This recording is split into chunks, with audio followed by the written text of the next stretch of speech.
Good afternoon. I'm Danny DeRocher with my co-host Emily Cunningham, and this is your CSE Student News. To kick off this broadcast, we'd like to welcome Mrs. Willis, who is replacing Mr. Groves for ESL, and Mrs. Smock, who will soon be replacing Mr. White for Science.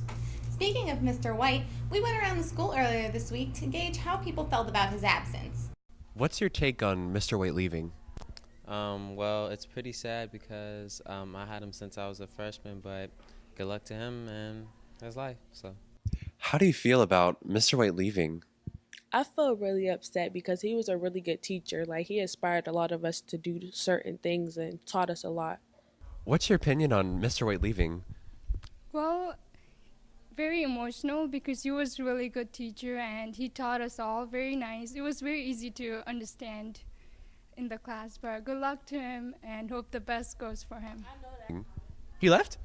Yes. Yeah. I mean, tragic. It's just tragic. I'm gonna miss his teaching. All his knowledge he gave to us, and I miss his class.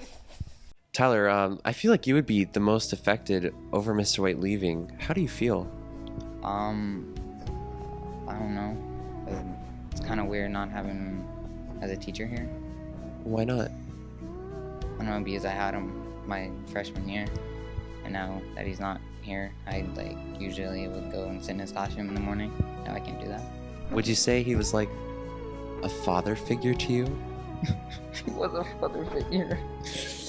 In other school news, huge schedule changes occurred this past Wednesday, with all students that have integrated math and environment and ecology credits being moved up to Keystone classes. We'd like to thank you for your patience and willingness to work with these changes on such short notice. You will notice the new procedures in the lunch line next week starting Monday. The lunch staff will have to see the items on each tray as you put in your number. Please have your tray ready and the lines should still move smoothly. Let's see what makes a proper lunch procedure.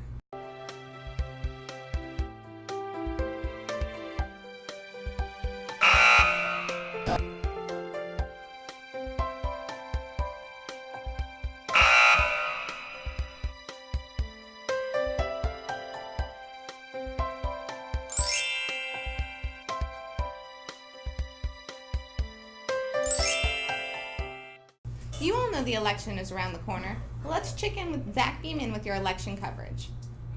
Hello, Skill Center. This is Zachary Beeman, your new political correspondent, giving you all the news leading up to this November's presidential election. The 2016 presidential election is nearing its culmination. It is less than 2 months away. The conventions are over and the candidates have been chosen. Trump and Hillary both exercise a kind of patriotism in their policies, putting America first, but they go very different directions when it comes to implementation. Trump uses a strongman policy, the policy that is my way or the highway. Make America great again. His policy and support are strong in anti-immigration, anti-climate change, anti-political correctness. Clinton, on the other hand, is pro-immigration, pro-climate change, pro-clean energy, etc. However, her policies and beliefs have been continuously overshadowed by scandals involving a private email address as well as in Benghazi. I'm not going to tell you what you should think or feel. I'm not going to change anyone's mind. I'm here to give you an unbiased report on this election. What I am going to say is this: be alert. Be informed. When people can manipulate the fundamentals of democracy and humanity for the sake of profit, power, and control, instead of unity and acceptance, then we all have much bigger problems than what shades of blue or red we are. Thank you. Thanks, Zach. Let's see what else is going on around the Skill Center. Hello, Skills Center. This week's word is expedite. You know what expedite means? Let's go ask some people. Okay. I got a question for both of you. What does expedite mean? Expedite? To speed something up. What? To speed something up. Okay, what does expedite mean? Expedite means something's fast. Okay, what does expedite mean? A disease. Okay, Zarek, what does expedite mean? Expedite means to explore something. Thanks, guys. Expedite. Happens sooner or to be accomplished more quickly. For example, we can expedite the criminal investigation by adding additional detectives to the case. Hi, Skill Center. It's Emily Cunningham here with Jonathan McFeely doing our senior interview of the week. How are you doing today, John? I'm good. How are you? Good, thanks. So, how do you feel about being back in school? I feel really good. I had a really good summer, and I'm ready to be back in school, and I'm ready to graduate this year. So. Exciting. What are you going to do your grad project on? Actually, I'm going to do my graduation project on the evolution of professional wrestling. I've loved pro wrestling since I was 5 years old, and I think there's no better project for your graduation project to do than something that you've loved for so long. So I think that'll make it easy. Yeah, stress-free.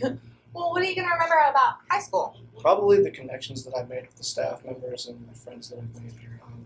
The good thing about the charter school is you really can't make good connections with your teachers in the city school like you can make the connections you can make here. Like, you make good friends and you make good connections with the staff members, and that's all around success for your high school career. I like that. That's a good point to make. And so what are your goals after high school, John? I'm actually going to pro wrestling school.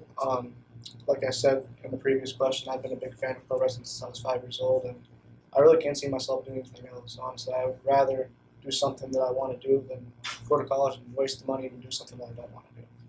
I like that. Any ideas on your name? I don't know yet. Honestly, You better keep us updated on that one. That's important.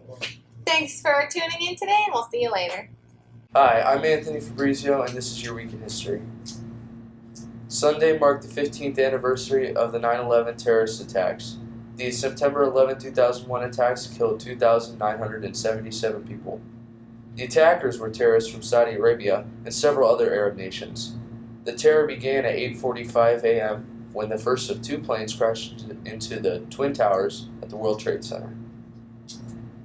The Twin Towers were not the only attacks, though. There were also two other plane crashes, one at the Pentagon killing 125 people, and another near Shanksville, Pennsylvania, where the passengers fought back against the terrorists, preventing other lives from being lost. Mr. Chambers, do you have anything else to add? September 11th, 2001, 4 planes were hijacked by the Al-Qaeda terrorist group. 2 of the planes struck into the Twin Towers in New York City, 1 fell down in Shanksville, Pennsylvania after a struggle with some of the passengers on board, and 1 struck into the Pentagon. Close to 3,000 people died directly from that attack that day, with others, succumbing to other illnesses and things like that in the future. Hello, CSE. I'm Malik Dupree, and I'm here with Lauren, where the athlete of the week is Zarek. Zarek plays football for Strong Vincent, and we're here to ask him a few questions. Okay, Zarek, what is your favorite part about playing your sport? Going out every game, practicing with your family, because during the season, your team's like your family to you. So it's like going to the games with them and playing. That's cool. Nice. So I have a feeling I know the answer to this question, but what's your most memorable injury? Well, see, my most memorable injury is the current one I'm living with. Broke my wrist and my thumb. All right. So, yeah. Okay. Next question is, do you plan on continuing your sports after high school? I'm going to try to. Obviously, I can't play football right now and try to earn some scholarship money. Mhm. So I'm thinking about playing basketball in college. Okay. Okay, so is there anything you would like to tell us about your sport? It sucks. Okay, well, thank you. See you guys later. That'll wrap it up for this week. Thank you for watching, and have a great weekend.